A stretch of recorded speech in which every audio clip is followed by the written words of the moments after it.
Hi, I'm Jeannie. And I'm Danny. And we are Beauties and the Podcast. Welcome back to Beauties and the Podcast. This week we are discussing Walt Disney's 1955 Lady and the Tramp movie. It is produced by Walt Disney and released by Buena Vista Film Distribution. It was the first animated film distributed by Buena Vista. It is the 15th Disney animated feature film.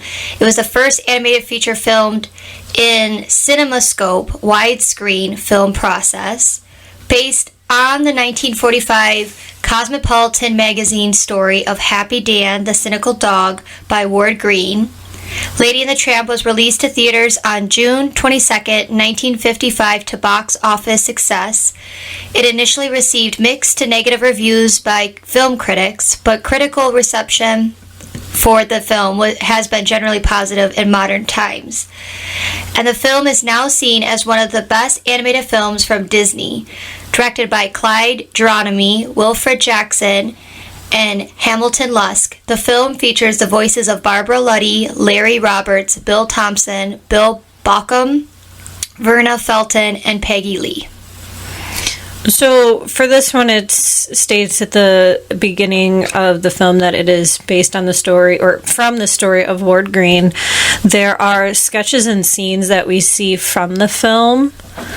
So very similar to what Disney had already started to do on Alice in Wonderland, where you're seeing sketches that are based on some of the stuff you're going to see in the film. Mm-hmm. Bella Notte plays, and there is a scene that comes up. So the background of it is it's a winter scene, and all of a sudden like a card with writing comes up, and it says, "In the whole history of the world, there is but one little thing that money cannot buy, to wit, the wag of a dog's tail," quoted by Josh Billings.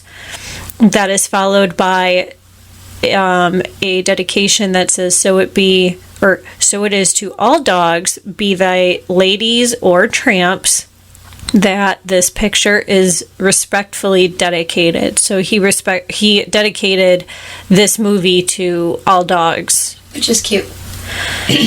So, as I was stating, it's an opening scene. Peace on Earth plays. It is Christmas time and it's snowing, and we kind of pan into a house at the end of the street that we are zooming in on. There are gifts under the Christmas tree, and we learn that there is Jim Deere and Darling, and Jim Deere hands Darling a box, and it's a hat box, and she's like, "Oh, is it the one that I wanted? Like, oh, you remembered?" She opens it, and it's a puppy. It's a puppy. It's a puppy. It's a Cocker Spaniel. And she names her lady because she's like, isn't she just a little lady? So cute. One of the cutest animated puppies ever. And they put her in what I'm going to probably believe is the kitchen. And they give her like a basket bed to sleep in. They turn around, then Jim Deere remembers to put down some paper in case she has an accident.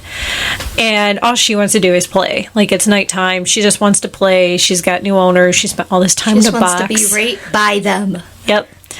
And so she tries to escape. Jim Deere puts a chair in front of the door so that she cannot get out of the kitchen. And she cries and cries and cries, which is just the saddest little sound.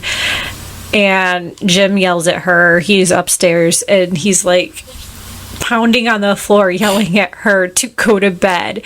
She continues to cry. Jim Deere comes downstairs to yell at her to go to bed. And then a couple hours later, it's like 1 or 2 in the morning, she sneaks out somehow, pushes the chair away from the door, sneaks out of the kitchen, makes her way very slowly up the stairs, and runs into their room and sneaks in. And then she cries because she wants to be on the bed, so she cries. And so Jim Deere picks her up and said, okay, just for this one night. Yeah, right. And then all of a sudden it cuts to the next scene, and Lady's like almost a full-grown dog So now, funny. still at the foot of the bed. Very true. Very realistic. Yep. This is the only time this is happening. She wakes her. It's like every dad with every animal they didn't want. It is now their favorite pet. Yep. So it's morning. She wakes her owners up, like gets Jim Deere's slippers, puts his slippers right next to his feet, and then all of a sudden, as Jim Deere gets up, he's like, "Oh, somebody needs to teach her that it's Sunday. We don't need to get up." She runs outside. She's all excited. It's morning. She is chasing birds. She finds a bone and buries it in the flowers, accidentally taking one like tulip out of the flower bed. So she carefully puts it upside down, puts it back with the other flowers. She sees a rat, which is a disgusting looking little creature. She chases it away. And then she hears the paper boy. She catches the paper and goes to give it to Jim inside. However, the doggy door behind her, like, rips the paper apart, which is hilarious. So, Jim Deere is reading the headlines and he's like, "Have you noticed that since we've gotten Lady, we've seen less disturbing headlines?" Because there's a hole in the paper and he's reaching through the hole to get his coffee. He mentions that... It's like she's like, "Yeah, this is bad news. They don't need this." Rip. Yeah. They mention that she is about 6 months old now and that she really needs to get her dog license.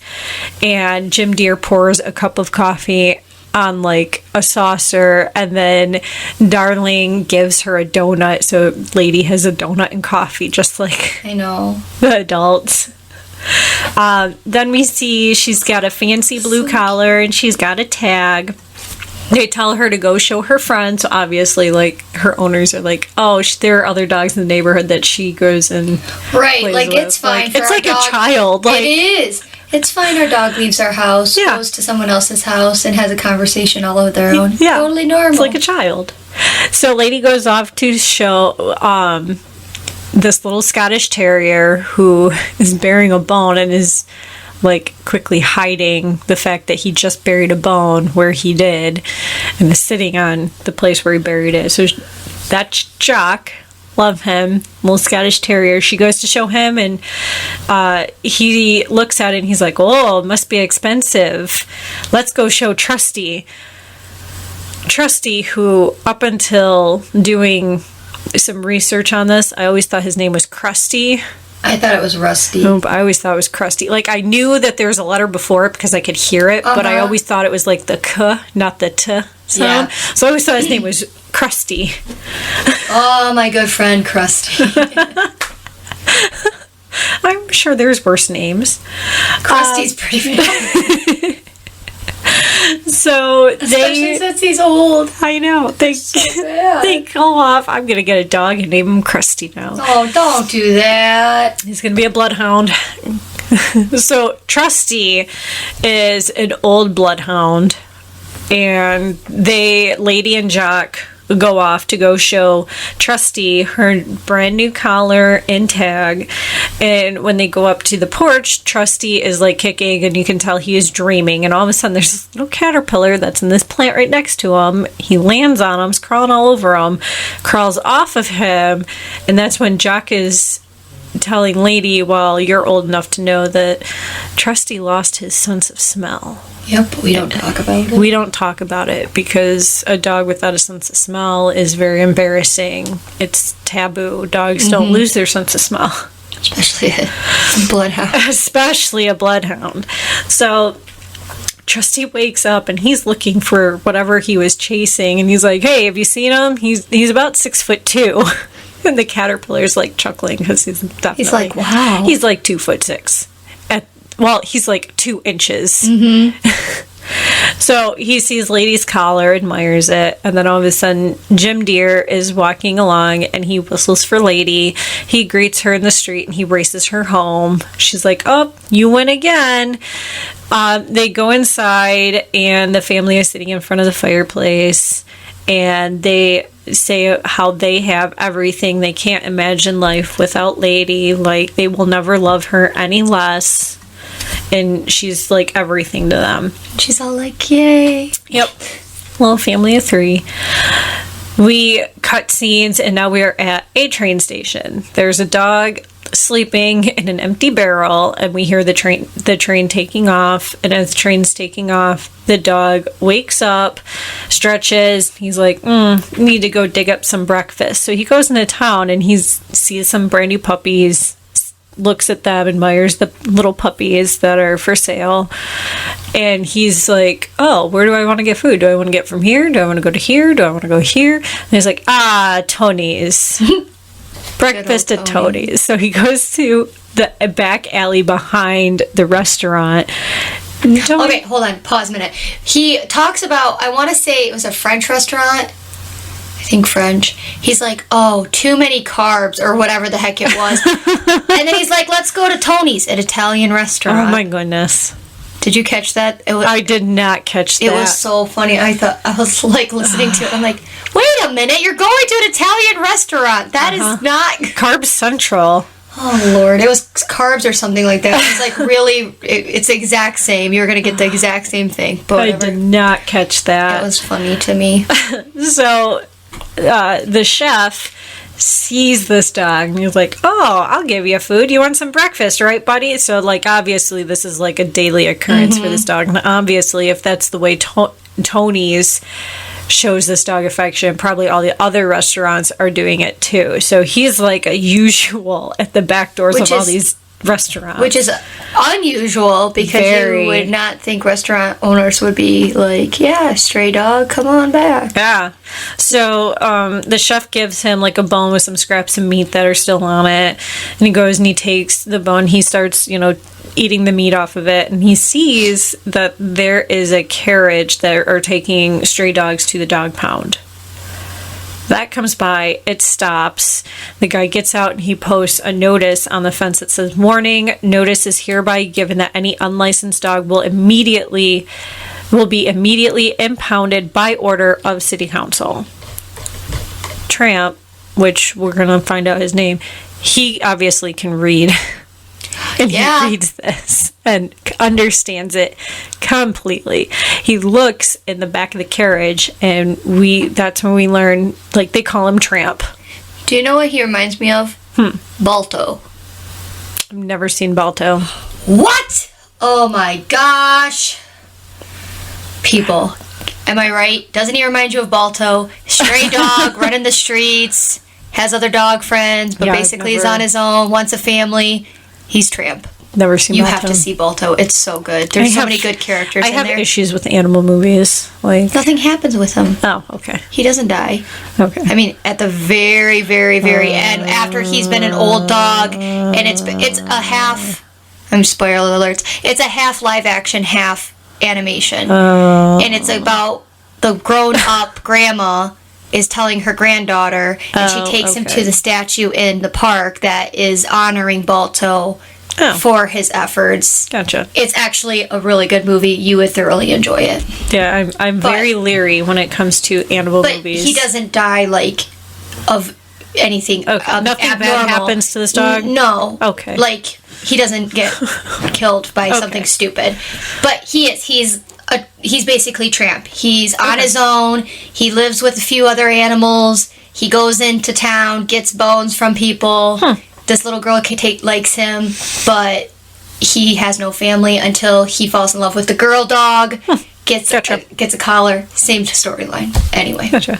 So Tramp there's 2 dogs that are in the back of the carriage. He lets them out, and they all run for it.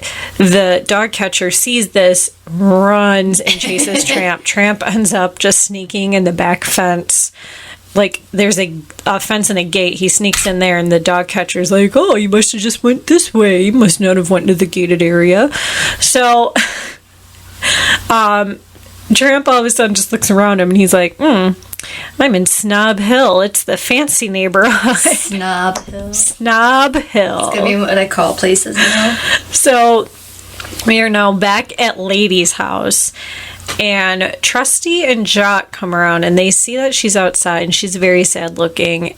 and she thinks that she did something wrong. They're like, what happened to you? Yeah, and she's like, "Nothing." Darling and Jim Deere are acting very weird. And she tells them that, like, she noticed the other day when Jim Deere came home that he ignored Lady, rushed inside, closed the door right behind him, which was closing the door on Lady, and she had to run into the back door to get inside, and overheard Jim talking to Darling, saying, I can't imagine you home all day in your condition, walking that dog.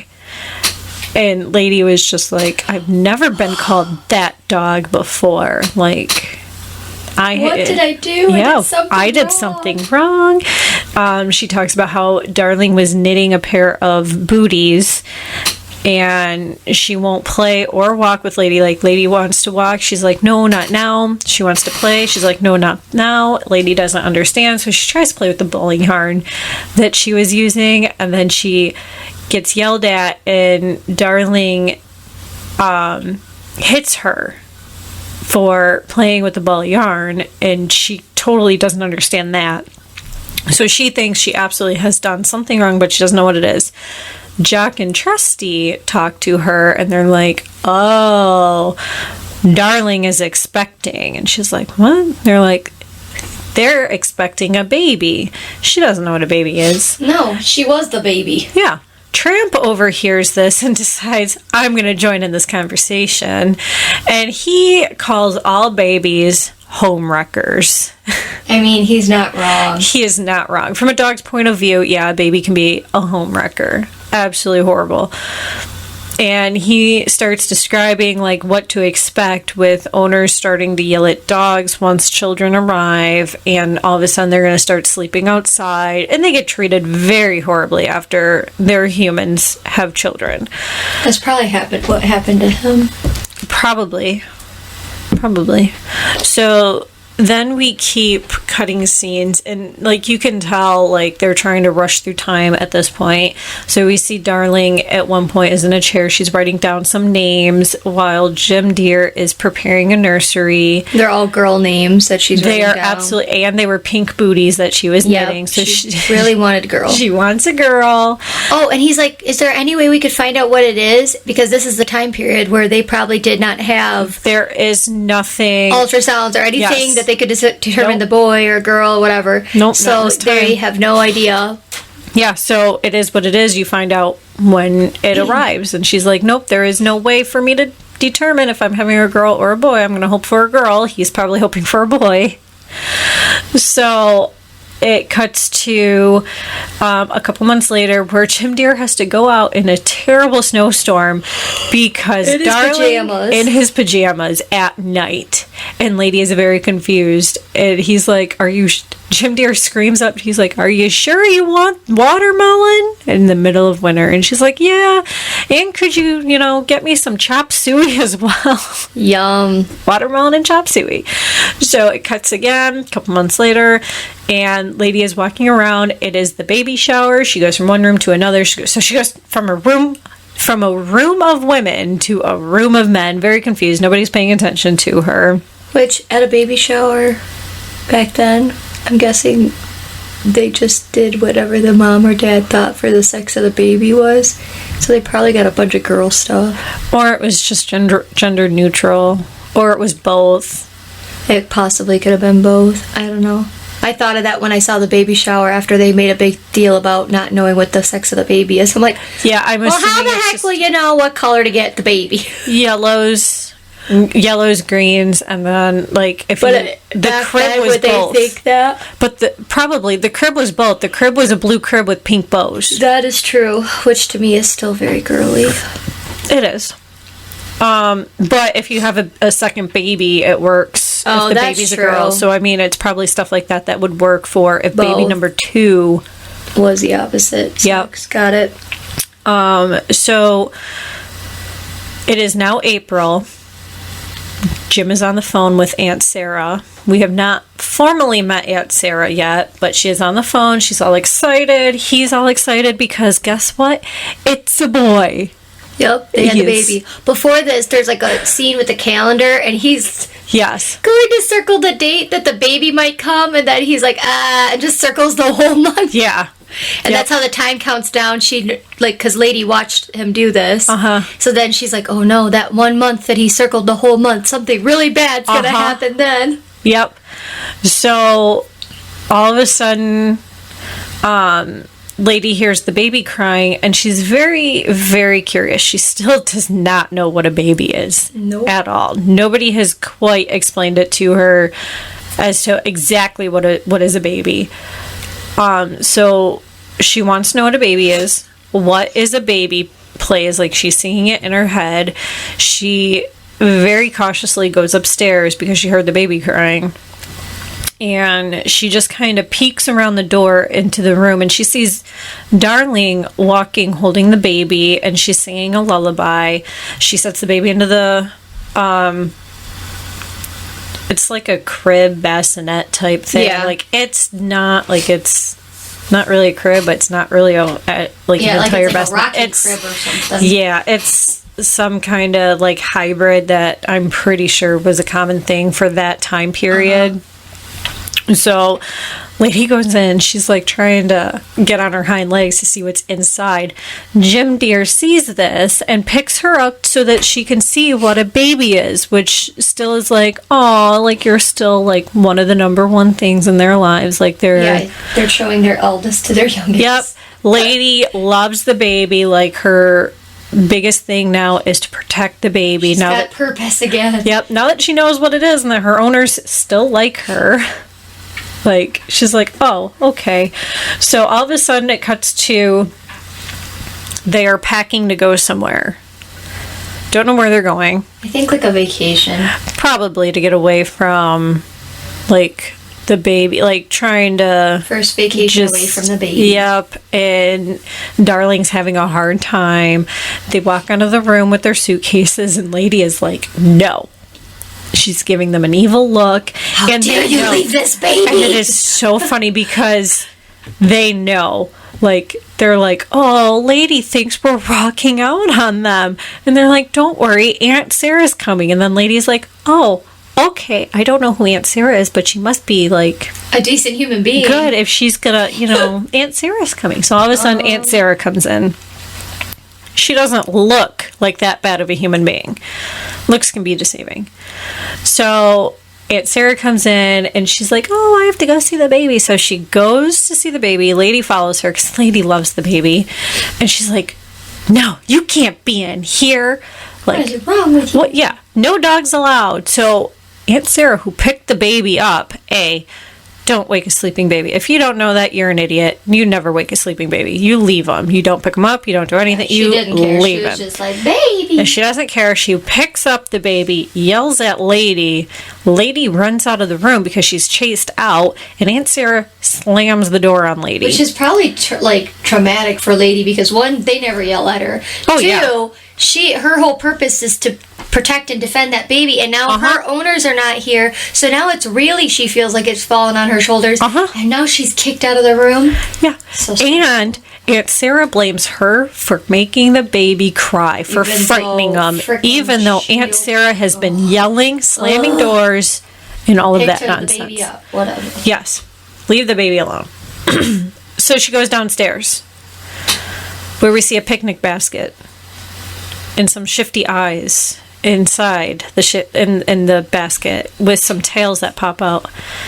And that is when we meet Cy and Am, the twin Siamese cats, who are not nice. They are Very mean. I did not they like them when I are was your younger. typical Siamese cat. Siamese cats in general are not the nicest cats. Like, they are very much they're not appreciative of their owners. They tolerate people because They're very independent. yes, very much. They're very much, oh, my human is dumb, but I will accept them because my human feeds me. Mm-hmm. That's pretty much it. Like, I get pampered, I will somewhat kind of accept you in my lifestyle. Right.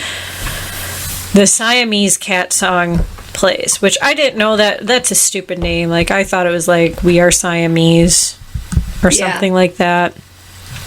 And I didn't know that their names were Sai and Am. I knew the one was Sai. I didn't know the other one was Am, but I'm like, oh, that makes sense. I guess Siamese. So they're singing, and they are destroying the house. And the way they do it, it's very... Like, it's a very, like, I don't want to say elegant way of destroying the house, but it's very, like, they're in stride.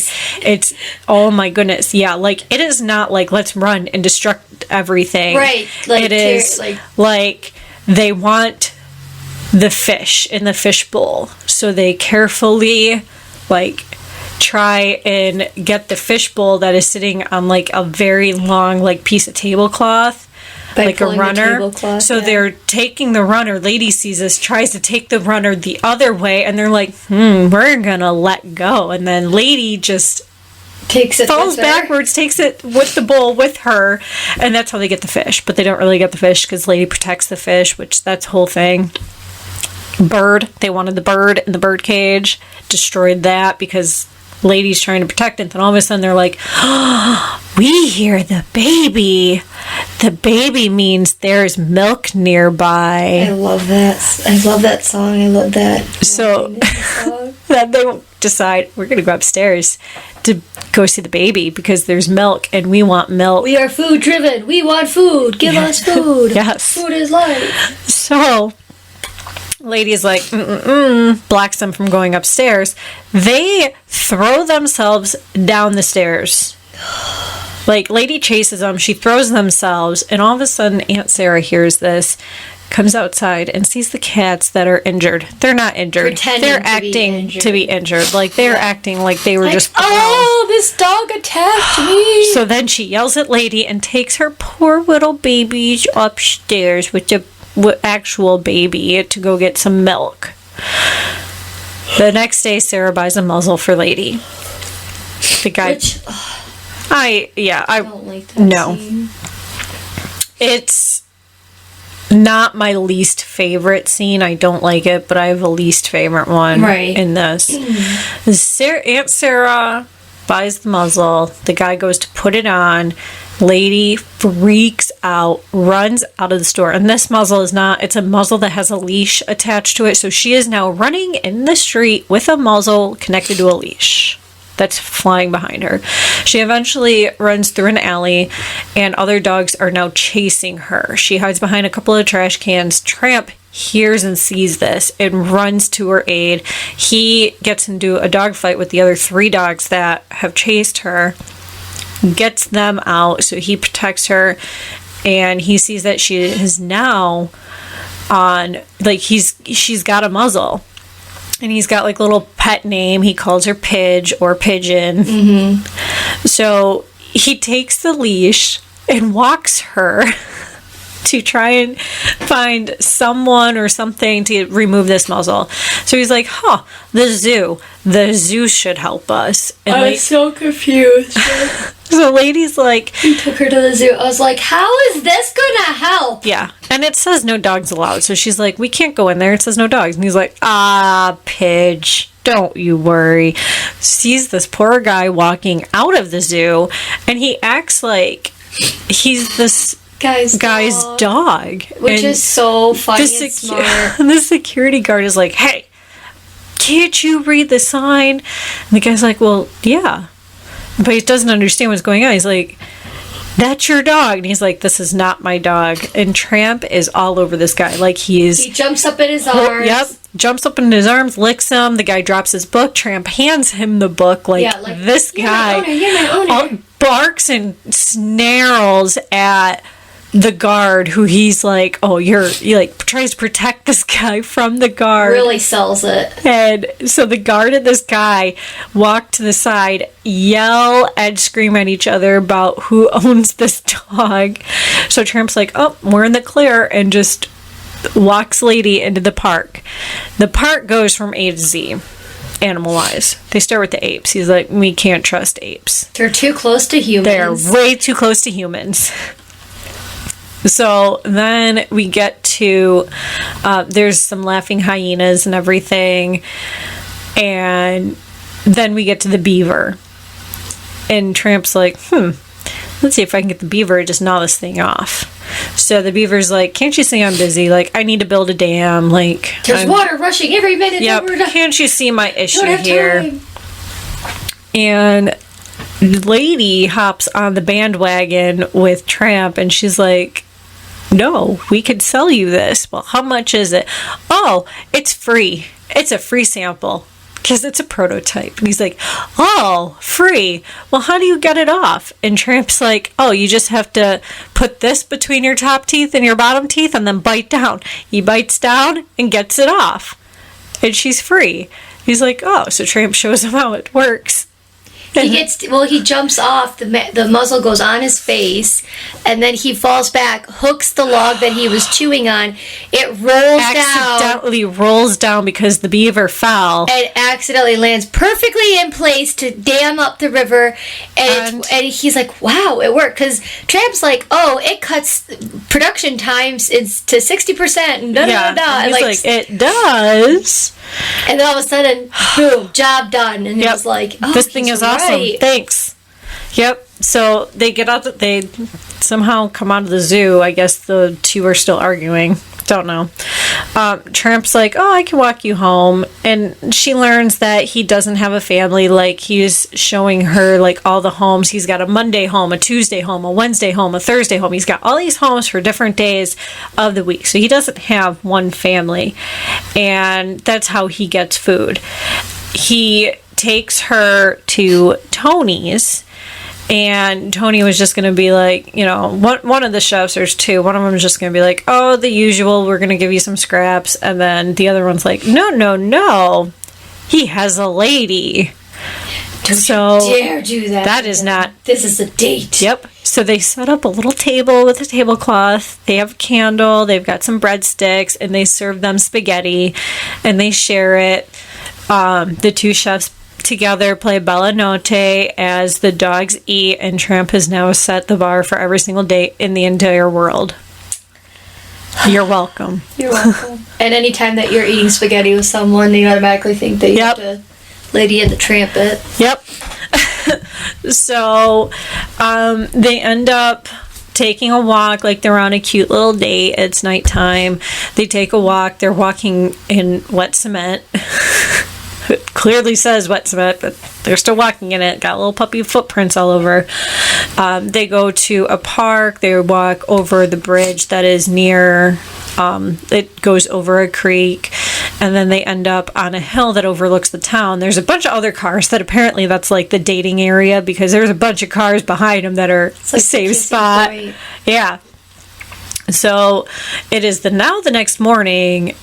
And the both of them just stayed all night sleeping on the top of the hill. And Lady is like, oh no, I was out way too late. I was supposed to be home like hours ago. And she's all worried that she was out all night and that she needs to go home. So Tramp tries to show her that the entire world can be theirs. Like, he's like, look down. What do you see? She's like, neighborhoods, a nice yard. And he's like, yeah, like fenced in leash life. Like, yeah, that's not a life. And he's like, look again.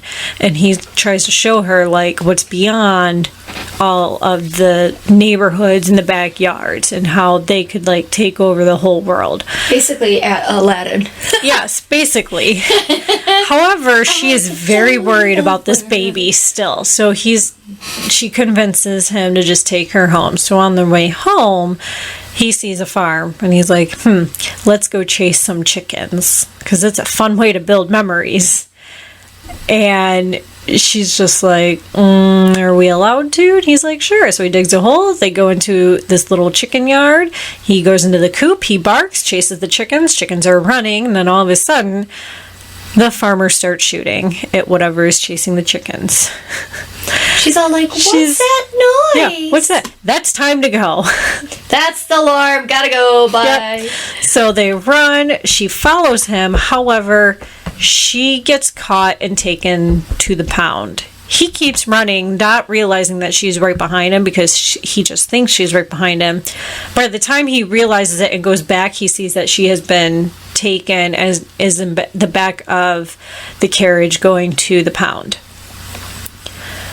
At the pound, this is the saddest scene I've ever seen in a Disney movie thus far.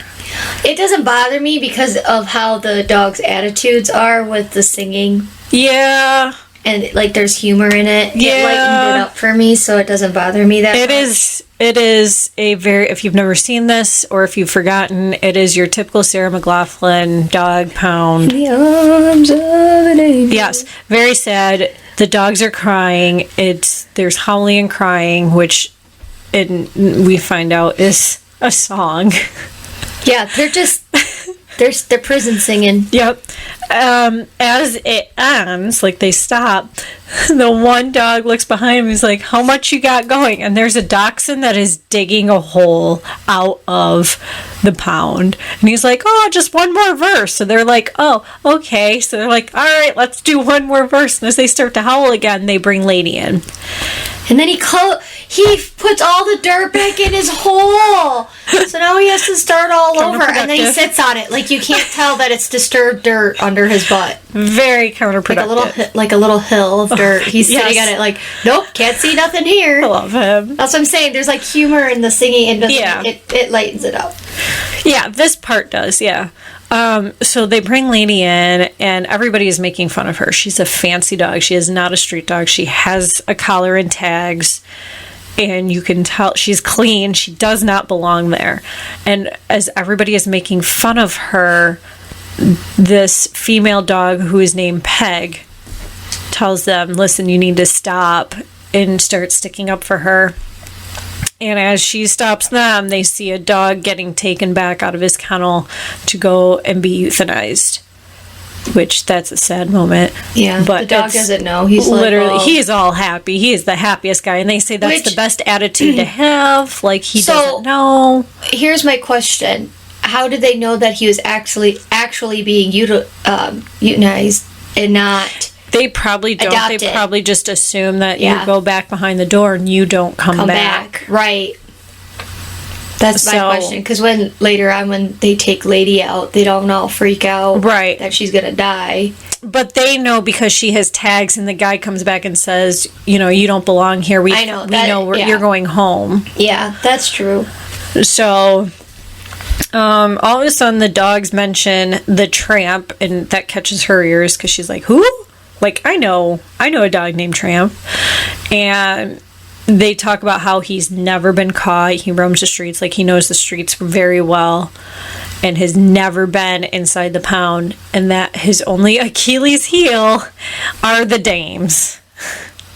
And then all of a sudden, Peg starts singing "What a Dog," which is, I love this song. It's one of my like favorites. A jazz. It is such a jazzy, like, upbeat song. Thing, yeah.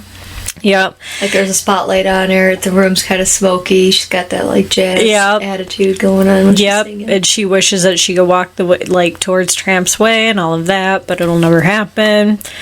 And then all of a sudden they're like, "Oh yeah, well, one day Tramp's gonna meet a special dog that's gonna be." Someone that he's a very good dog that he's gonna have to protect, similar to you, Lady. And Lady's like, "Me?" And then all of a sudden the guards come back and they pick up Lady and they're like, "Oh yeah, you don't belong here. Your owner, like, someone's here for you. Like, you don't belong here." And she gets taken home. So when it's happening, I'm thinking, oh, John Darling and all that, like, her owners are back. Yeah. But no, it's Aunt Sarah. It's Aunt Sarah. Which I'm very surprised that she gave 2 craps less to go get that dog. Yep. So she goes home, but now she is tied to a doghouse out in the backyard. Jack and Trusty come visit her, and they try to make her feel better about being in the kennel, which is a taboo thing. Like, it's like being in jail for people. Like, it's very embarrassing. It's not something to, brag or talk about. It's taboo. And they try, to cheer her up. It doesn't work. It sounds like, because they both are like, well, we'll marry her. One of us, whoever she picks, will marry her. We're older, but we have nice homes. It seems like... in some sense, she's tainted now because she's been out on the streets. Nobody knows who's, been with her. She's been in a pound. Nobody knows what's happened in the pound. So her image as a woman, as a lady, has been tainted. And so they have to do the gentleman thing and offer up their marriage to her. So because no one in their right mind would ever marry her because she's been out on the streets. So she's kind of like a floozy, like all the other girl dogs in the pound. Yeah. So that's the impression I got. Tramp all of a sudden comes through the fence and he's got a bone. Like, he's trying to make amends, you can tell. And all three of them turn their backs. Even Lady exits her doghouse and sits with Jock and Trusty with their backs turned on him. And he tries to apologize.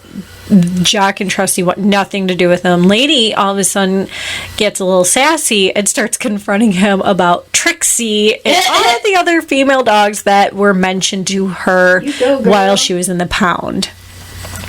So Jock and Trusty, they walk off as Lady is yelling at him, and they all like offer to stay. The both of them offer to stay and help her with Tramp, and she's like, I can handle this.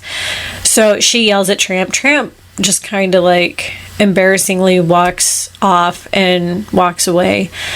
Lady now sees the rat who literally like waited for Tramp to walk away, walks into the backyard, and Lady sees him and barks. So creepy. He's a creepy looking rat. Aunt Sarah opens the window to tell her to be quiet and shushes her because she's barking at the rat. The rat makes his way into the house, up the gutter, and into the baby's room. So Tramp, freaking out. She's freaking out. She's barking because there's a rat in the baby's room. She's got to protect the baby, but she can't protect the baby because she's tied outside to a doghouse. So Tramp hears her barking and runs back to her house, and she tells him that there's a rat in the baby's room. This is how you get in. There's the dog door in the backyard. Go up the stairs, like first door on the left. So Tramp does. He goes in the back door, goes up the stairs, sniffs out where exactly the rat is, sniffs him out into the baby's room, and starts chasing him. There's a huge chase between the rat and Tramp in the baby's room. Lady, throughout all this, snaps her chain off of the doghouse and now is running in the house with a chain attached to her. So the rat ends up going on top of the crib. Tramp tries to chase him. As he kicks himself off of the crib gets tipped over. Lady's like, oh no, is the baby okay? Baby starts crying, not because of the commotion between the rat and the dog, but because the crib is now tipped over. So the baby slept through all of this. Right? And all of a sudden, Aunt Sarah wakes up. Lady makes it into the bedroom. She's checking on the baby. She's like, oh, he's fine. He's just crying, but he's not, to what she can see, he's not hurt. He's just tipped over in his crib. Thank God. So, Tramp is limping on one of his front paws, and he licks it. So you can tell, like, during this whole thing, like, the rat, I think, bit him from what I've seen, and it hurt his paw pretty bad. Aunt Sarah is furious, takes a broom, chases Tramp into the closet, and locks him into the closet, and she's going to call the pound on him. She takes Lady, grabs her, drags her by the chain that's still attached to her, and throws her into the cellar. And locks her into the cellar. The Darlings come home just in time to find the dog catchers taking Tramp out of the house. And he's like, what's going on? They're like, just a stray dog, sir. Like, we're taking him to the pound. And he's like, what? So he goes into the house because they're like, yeah, he was in the house, like, with the baby and all of this. So they're like, oh no, the baby. So Jock and Trusty are watching this. So they're like, we knew not to trust that dog. Cannot trust him. Because they only hear what the people are saying. Right. Jim and Darling let Lady out, who's barking in the cellar, and they're like, no. She's trying to show us something. Like, she's alarming us. So Lady takes them upstairs to the baby's room and shows them where the rat is. So they kind of pull back, like, this bedspread or sheet or curtain or something, whatever, a piece of material, and there's the rat, and they're like, oh, there's a rat, like, get the rat out. So then Jack and Trusty are like, oh no, we like misunderstood the situation. He was trying to help. So then they're like, we need to help Tramp. So then Trusty's like, I'll sniff him out. And Jack is just like, no, do I tell him? Do I don't tell him? Do I tell him? Okay, we're going to trust you to sniff out this carriage, but you can't smell, but okay, I'm going to trust it. So Trusty is sniffing and sniffing and sniffing and sniffing and sniffing and sniffing. Forever is sniffing in the rain.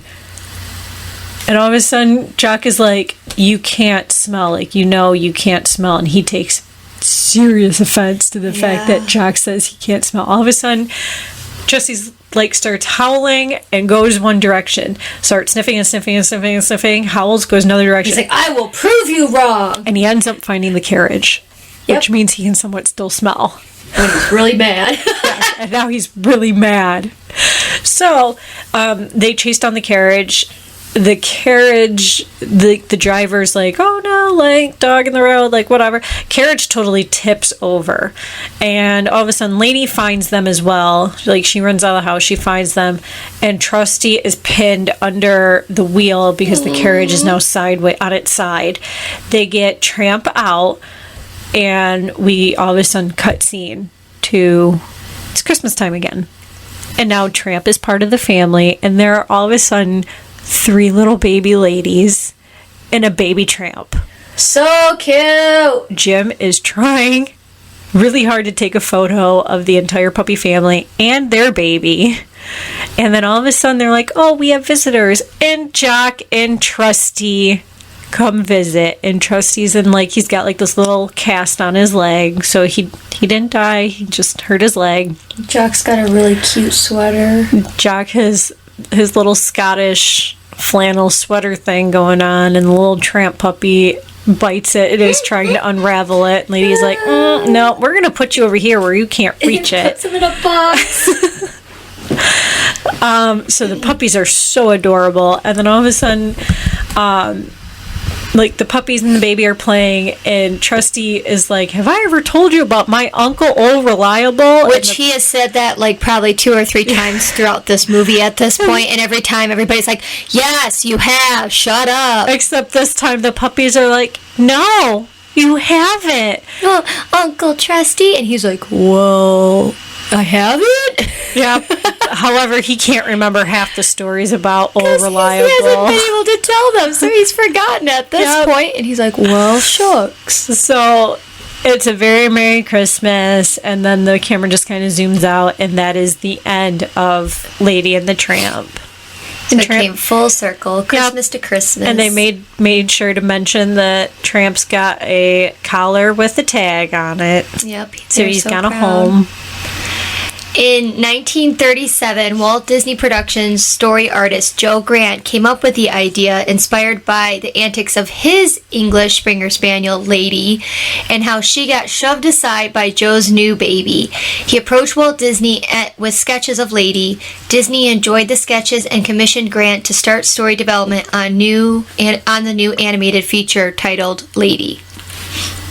Through the late 1930s and early 1940s, Joe Grant and other artists worked on the story, taking a variety of approaches, but Disney was not pleased with any of them, primarily because he thought Lady was too sweet and that there wasn't enough action. Walt Disney read the short story written by Ward Green titled Happy Dan, the Cynical Dog in the Cosmopolitan magazine published in 1945. He thought that Grant's story would be improved if Lady fell in love with a cynical dog character like the one in Green's story and bought the rights to it. So he kind of did a combo between the story and then the actual owner of Lady. There was a love triangle between Lady, Tramp, and a Russian wolfhound named Boris, who appears in the dog pound in the final version. So the actual love triangle part was left out, but the dog was still kept in. In 1949, Grant left the studio, yet Disney storymen were continuously pulling Grant's original drawings and story off the shelf to retool.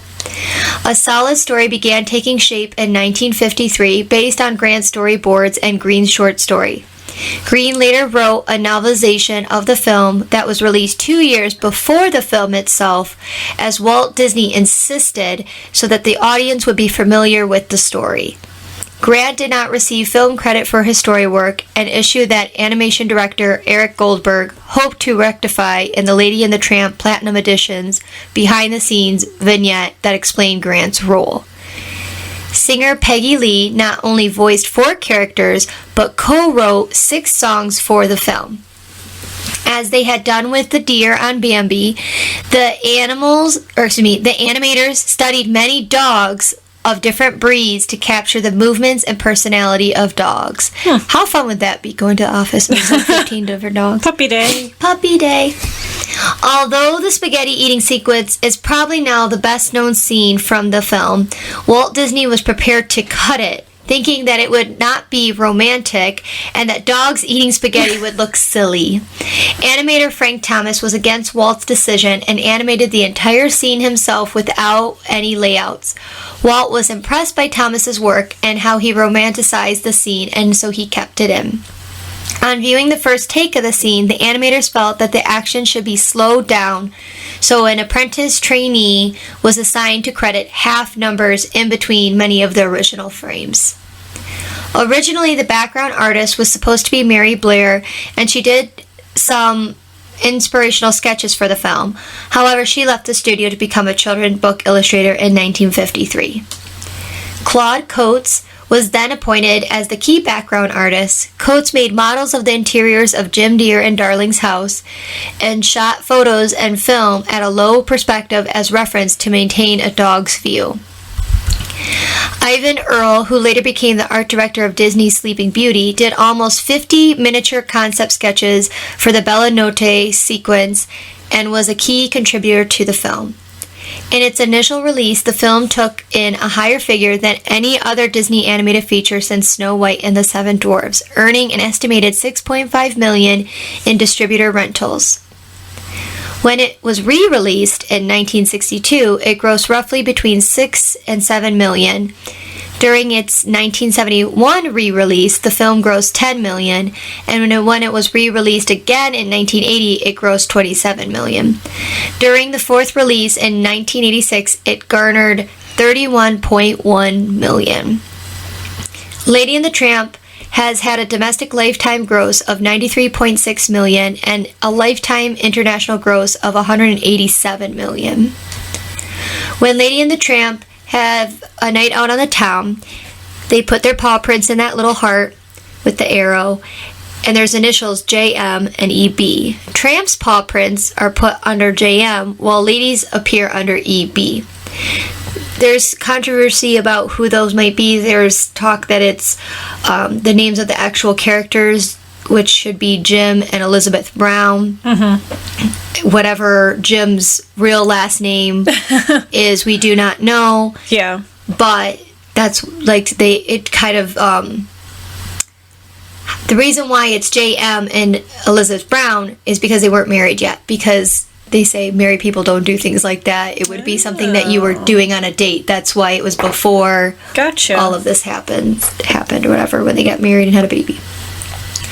The crafty cats in Lady and the Tramp are, as they say, Siamese whether you do or don't please. Critics, however, remain largely displeased by the various Asian stereotypes embodied by the cats in the 1955 movie. The havoc-wrecking twins first appear as floating, slanty eyes peeking out from the inside of a basket. They prance around to a distinctly Asian soundtrack, tormenting the lady with their sinister and manipulative behavior, not to mention their pidgin English. The movie was released shortly after the end of the Korean War, where Asian stereotypes were ramped in the U.S., a connection that analysts have used to explain the deeper significance of the Siamese antagonists. The setting of Lady and Tramp was inspired by Walt Disney's hometown of Marceline, Missouri. The voice actress of Merryweather from Sleeping Beauty is the same actress that voiced Lady from Lady and the Tramp. Lady is a Cocker Spaniel, as we know, which apparently have long tails. but now it is forbidden to cut their tails or being docked. But in the movie, Lady's tail is cut off. And that means that in 1955, Disney released a film featuring an amputee as the heroine.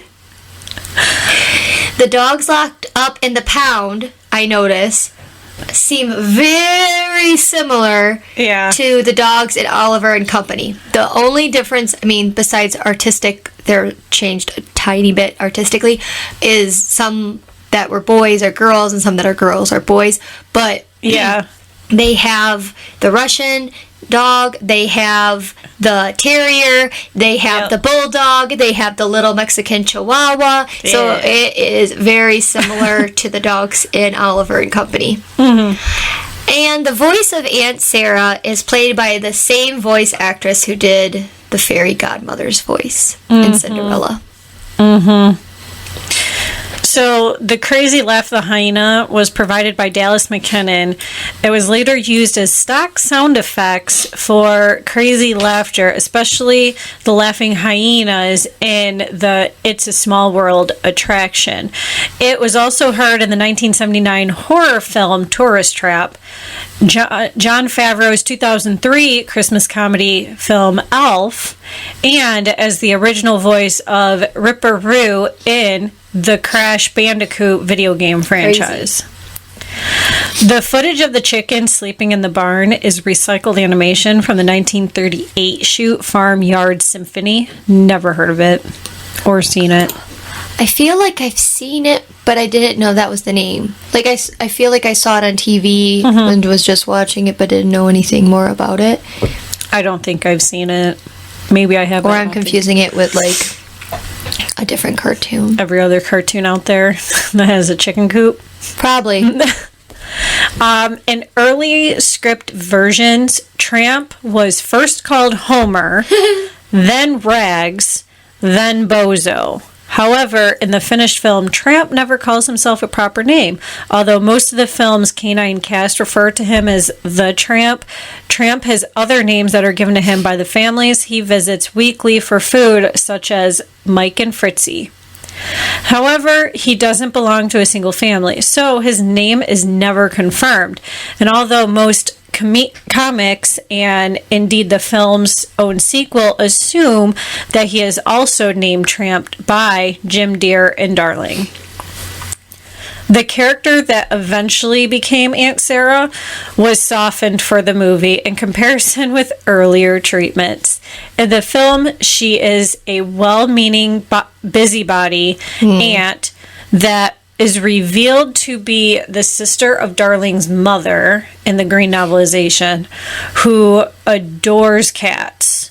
Earlier drafts had Aunt Sarah appear more as a stereotypical meddling and overbearing mother-in-law, and while she is antagonistic towards Lady and Tramp at first, she sends them a box of dog biscuits for Christmas to make amends for having so badly misunderstood them, which that is in the final one. Yep. Like, you can hear Jim being like, oh, did you get Aunt Sarah's dog biscuits? Like, that package? So she's not all bad. I still don't like her. I don't like her either, but I'm just saying she's not all that bad. No. She's At least she learned realized her lesson. Yeah, she realized she was in the wrong. Earlier versions of the storyline, drafted in 1943, which was during the war, had the two cats appear as secondary antagonists, suggesting the Yellow Peril. They were originally named Nip and Tuck. Which, oh my god. In Ward Green's novelization, they tearfully express remorse over causing Tramp's impending execution by hiding the rat's body as a joke and then try to make amends, while in the film they do not partake on this climactic scene, which thank goodness they didn't do that. I think it would have taken away from the scene.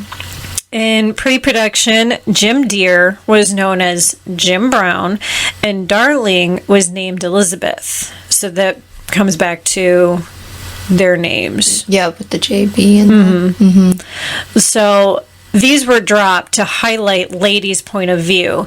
In a very early version published as a short story in a 1944 Disney Disney children's anthology, Lady refers to them as Mr. and Mrs.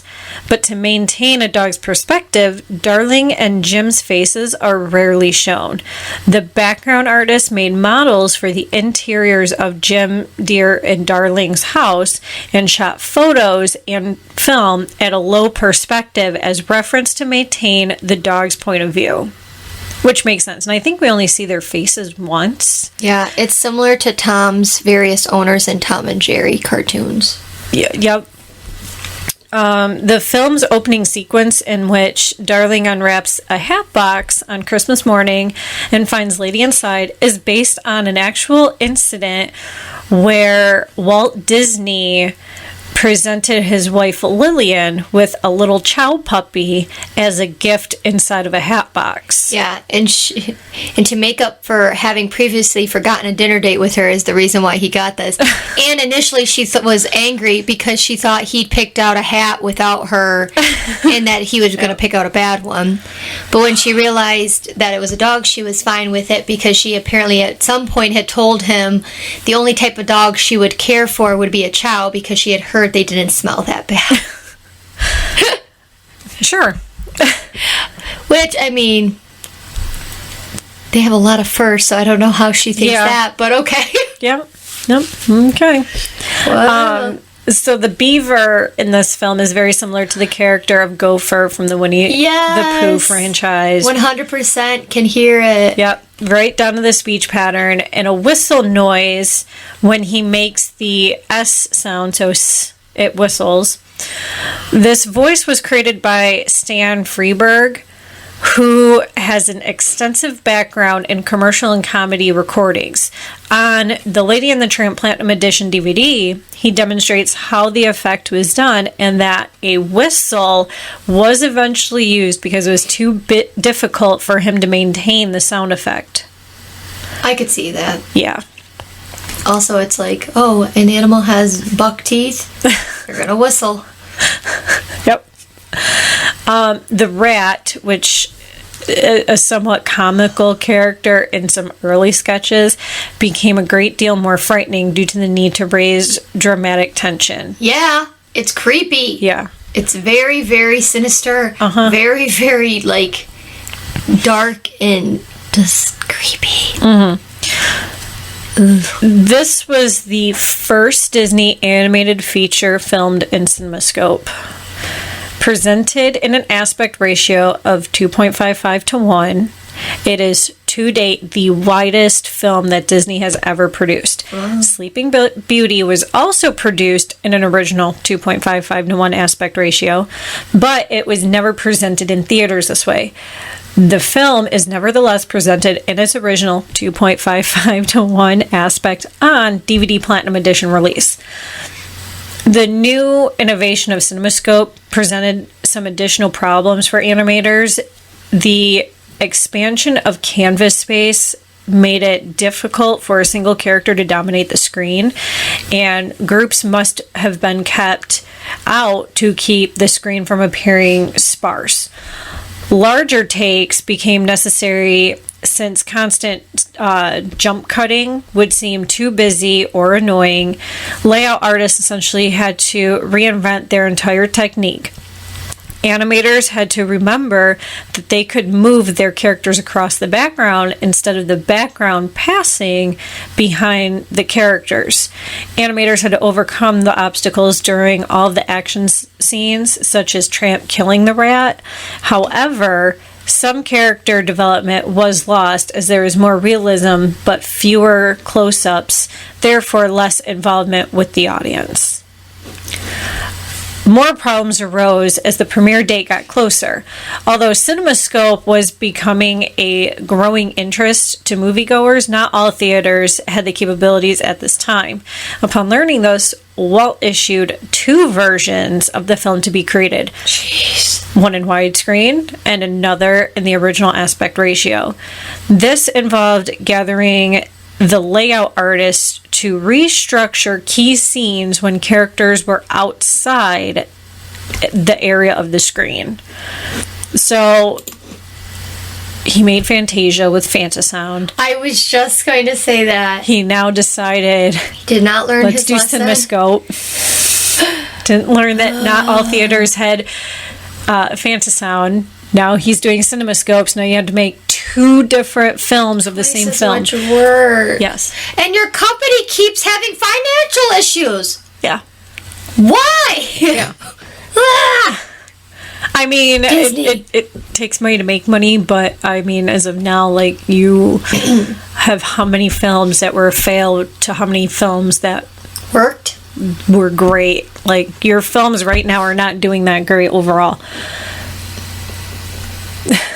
The finished film is slightly different from what it was originally planned. Although the original script and the final product share most of the same elements, it would still be revised and revamped. Originally, Lady was to have only one next-door neighbor, a Ralph Bellamy type canine named Hubert. Hubert was later replaced with Jock and Trusty, and a scene created but then deleted was one in which, while Lady fears the arrival of the baby, she has a parade of shoes nightmare, which is very similar to Dumbo's Pink Elephants on Parade nightmare. Like, that thing was frightening. And in this nightmare, apparently there are baby booties that split into 2, and then they split into 4, and then they continue to multiply. There's gonna be more babies. And the dream shoes then fade into real shoes. Their wearer is exclaiming that the baby has been born. Another cut scene was after Trusty says, "Everybody knows a dog's best friend is his human." This leads to Tramp describing a world where the roles of both dogs and humans are switched and dogs are the masters, and vice versa. Prior to being just the Tramp, the character went through, as we said, a number of names, including Homer, Rags, and Bozo, and it was thought in the 1950s that the term Tramp would not be acceptable. But that's what he was, because he had all those girl dogs. And Yeah. he was a tramp. Yeah. And very fitting. Walt Disney approved of it. Like, Walt Disney's like, nope, we're going to use it. I approve of this. And it was considered safe under his acceptance. On early storyboards shown on the backstage Disney DVD had listed the description a tramp dog with Homer or one of the mentioned prior names. So, but yeah, that's what he is. Yep. I could mention all of these, but I am not. The spaghetti scene where Lady and the Tramp eat opposite ends of a single strand of spaghetti until eating in the middle and kissing. That is one of the most parodied scene Yes. ever. I could name them all, There's several in this movie. but I am not. Thank God. We would be here all day. We would. There's, I think, at least 20 movies where this scene is parodied off of. Oh, I'm so sure. And there's going to be more in the future. Oh, yeah. This is very well known. Thank you so much for listening.